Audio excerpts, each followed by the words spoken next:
So given one-time path, we do have a perfect cipher, except the key distribution problem. So once we solve the key distribution problem, we can claim that we have a perfect way of communicating with perfect security. But then, of course, the problem is how are we going to solve the key distribution problem? And that was a big problem. I think to some extent it still is, but people try to think how to do it in the best possible way. So, you know, in a classical world, when you use secure channels for the key distribution, it is always possible to monitor the channel, to eavesdrop, to intercept the signal without disturbing it. It may be very complicated from the technological point of view, but the laws of classical physics tell you that you can always have a passive measurement. So remember, information, this is, you know, one of our mantra, information is physical, right? Information is physical. So whenever you send 0 or 1, you send something, you send a physical object that has a certain physical property that represents 0 or 1. And you can always measure those physical properties without disturbing them. So in the classical world, the straightforward solution where you use some sort of a protected channel is okay for most purposes, but in fact, you know, at the fundamental level, you're never sure whether the channel is being monitored or not, simply because your adversary may have a better technology and you cannot see any disturbances in the channel. So therefore, you can be easily fooled by an eavesdropper that is technologically superior to you. So people, as I say, people try to solve this key distribution problem in all sorts of ways. So in conventional cryptography, the keys were reused many times, but that's not such a great thing to do because you can compromise the security. So what are the solutions at the moment? I think that it's fair to say that there are two types of solutions. So one type is based on clever mathematics and the other one is based on quantum physics. So clever mathematics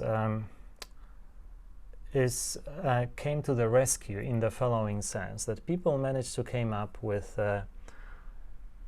a structure where there is no need for the key distribution. So somehow there are two keys involved in communication. One is a public key that is known to everyone, and the other one is a private key. We'll talk a little bit about it later on. So let me just only now at this stage put a label to it. So we call it public key crypto. And those of you who are interested in this field must have heard there are sort of many algorithms that such as RSA, elliptic curves, and so on and so forth. So there are many interesting, ingenious mathematical ways of communicating with decent security. Now, I say decent security is because we do not have proofs that public key crypto systems are really truly secure. In fact, they may not be, about which in a moment.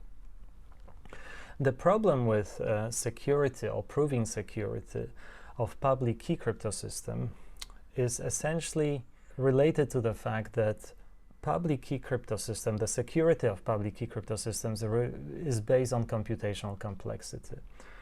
Those crypto systems are constructed taking certain mathematical problems, and solutions to those mathematical problems are difficult. So they rely on the fact that certain mathematical operations are time-consuming. For example, factoring of large integers. That's exponentially difficult problem for any classical computer. Whether it will ever remain difficult problem is not proven. In fact, we know that once we have quantum computers, we can handle some public key crypto systems. For example, RSA. And we'll talk about it later on. So the security is not proven, and it's sort of based on computational complexity. And many of, not all of them, but many public key crypto systems are vulnerable and open to quantum attacks. So once we have a proper quantum computer, many public key crypto systems will not be secure anymore. So therefore, there's a huge interest now in the crypto community to find public key crypto system that would be immune to quantum attack. And so that's a hot topic, and I'm sure if you choose to work in this field, there will be lots of excitement here, because it's not trivial actually to come up with something that you would know that is really truly difficult for quantum computers to break. But that's another story.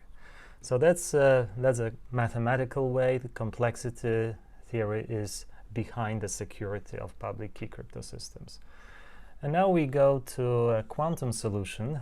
So it's called quantum crypto.